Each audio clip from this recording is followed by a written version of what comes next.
Okay, here we go with part 2 of Incline to Wisdom. Again, these are things that I've written down over the last several years, starting about 8 years ago, that I've shared with several people and wanted to share. It's particularly geared at the experiences and wisdom that Yahweh has taught us to share with our children and grandchildren and those who have families. Just some things from Scripture and experience that we've learned that I thought would be good to share. So this is part 2. And I'm just going to pick up where I left off. These are things to keep in mind. Do not listen to flattery. It leads to destruction. I have a long list of illustrations I can give about that, but truly beware of those that flatter. If you look into the Proverbs, there's several things there that will share why flattery is so dangerous. And that's not something that you want to let permeate your life or be swayed by. It's a hook. Do not complain. The Scripture actually says point blank, do everything without grumbling and complaining. The little click-clack is our dog running by, listening to the guineas in the background. If you hear some chatter, that's part of life around here. That and duckies and chickens and hennies and minnies. Anyway, do not complain. If something merits a complaint, it is worth constructive criticism. In other words, don't just complain. Pick up and do something about it. And if the dog whines, sorry, don't complain. All right. Only if you have an alternative should you criticize with the intent to improve. In other words, don't complain. If there's something worth saying that needs correction, then share the correction from Scripture. In other words, if you see a child stealing, you don't just say, don't steal. You say, Yahweh says stealing is wrong, and you give them that instruction so that they know it's from His authority, not our own.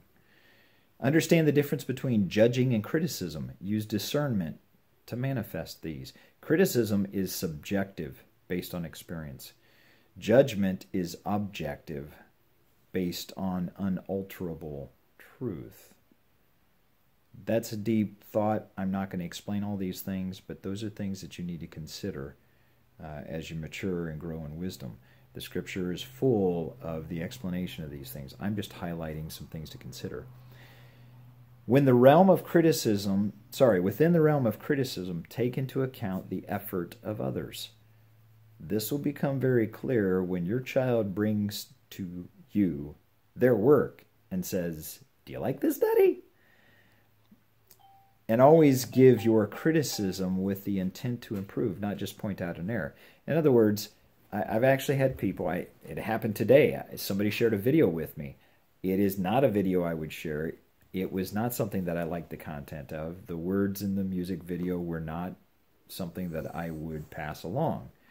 And instead of saying that was trash or not responding, I simply responded by saying that the content of that video is not the way that I would handle things. Here are scriptures that talk about how to handle these things. And so I sent the scriptures back.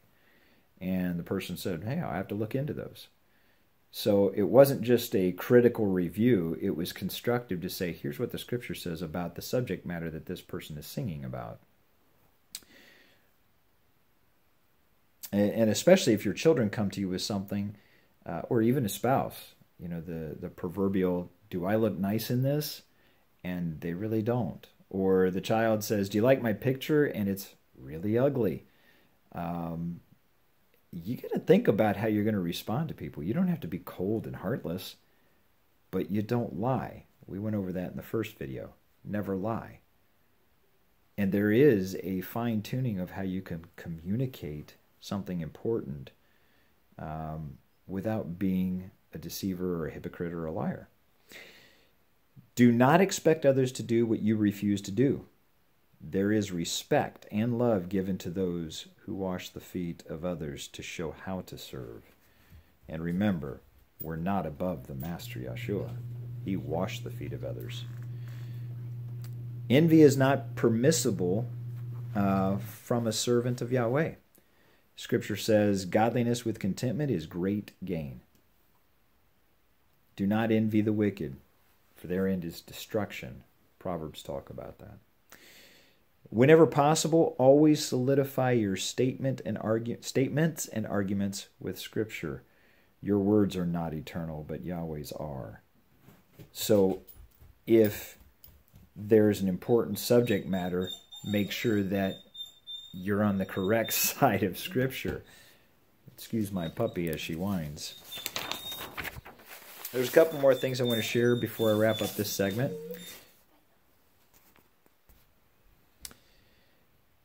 Better to reduce your spending than to have to increase your income. One of the wise things when it comes to finances and how you ought to do that is not continue to increase and increase and increase. Learn to balance and reduce. That's wise in the long run. Learn to listen not just to words, but inflections, tonation, expressions, for they reveal the intent behind your words. That's particularly true. I learned that lesson as a child when I kept on getting the words, watch your tone. I've taught that most recently to a daughter who's smiling at me right now. That just came up the other day. And you know what's amazing is that she did one of the most wonderful things that a daughter could do when she said something, realized that the tone was terrible, walked out of the room, and then I took a breath. I was about ready to address that. And she said, wait, before you address that, I did not mean to sound like that sounded. I really just meant to say this. And that was wonderful because it diffused the situation. I didn't have to discipline. I didn't have to correct her. She just caught it because she realized tone is important and inflection is important. So yeah, people can be taught that.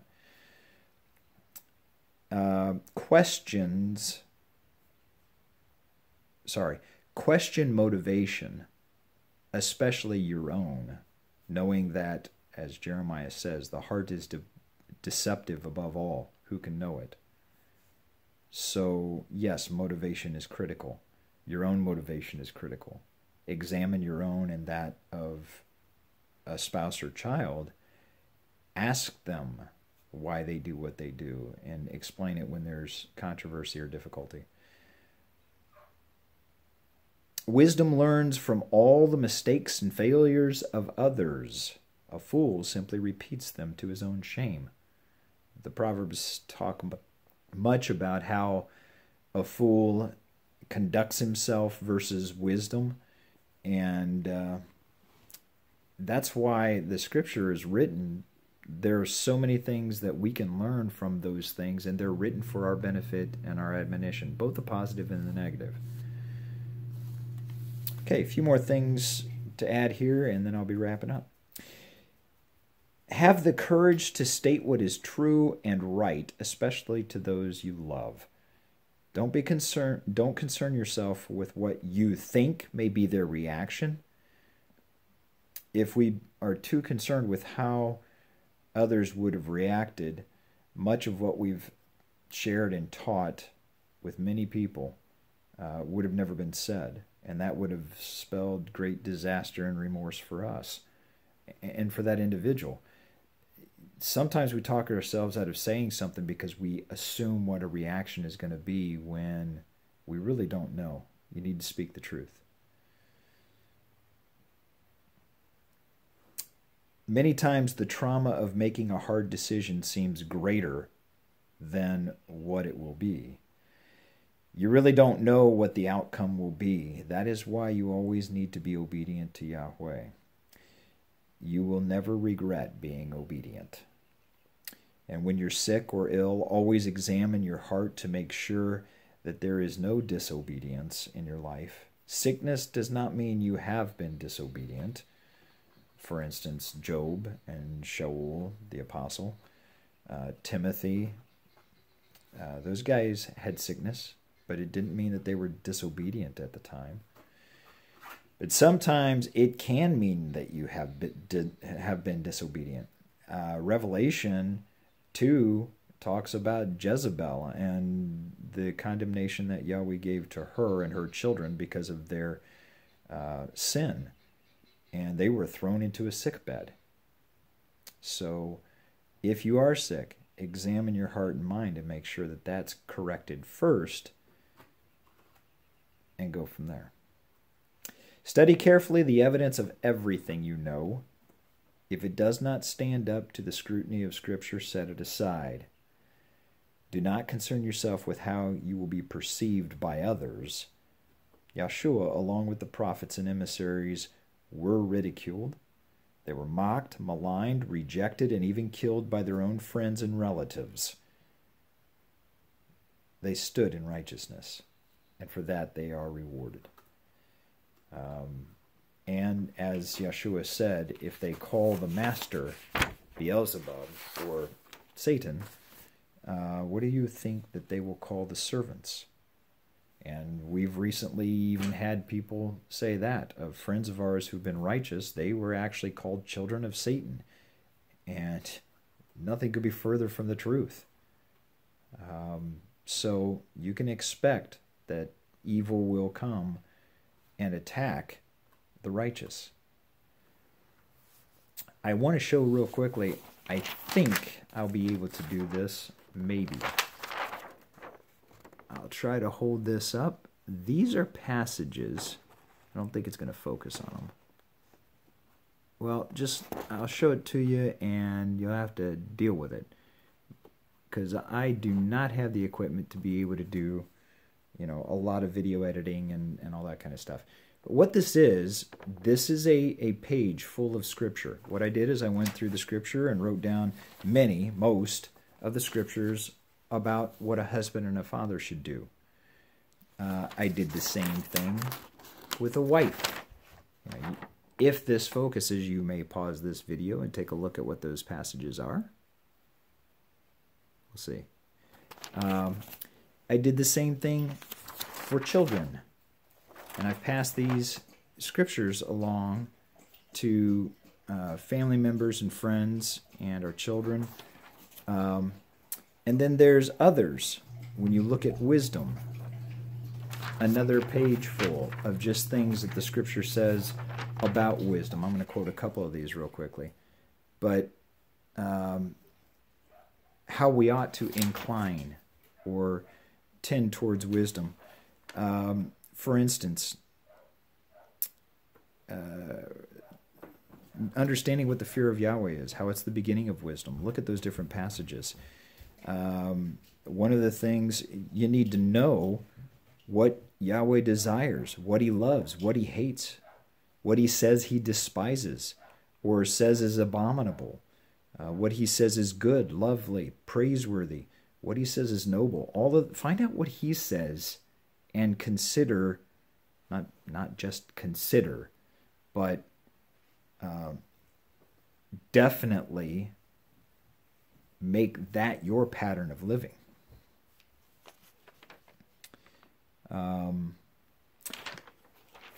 So that's part 2 of Incline to Wisdom. And I hope that you will consider these things. Most importantly, take the concepts in the Scriptures together and get a good foundation of what Yahweh says about these things that I've shared with you. It's most important to listen to what he says, do what he says. He's our Father and Creator. And we are responsible to solely him above all. Thanks for listening.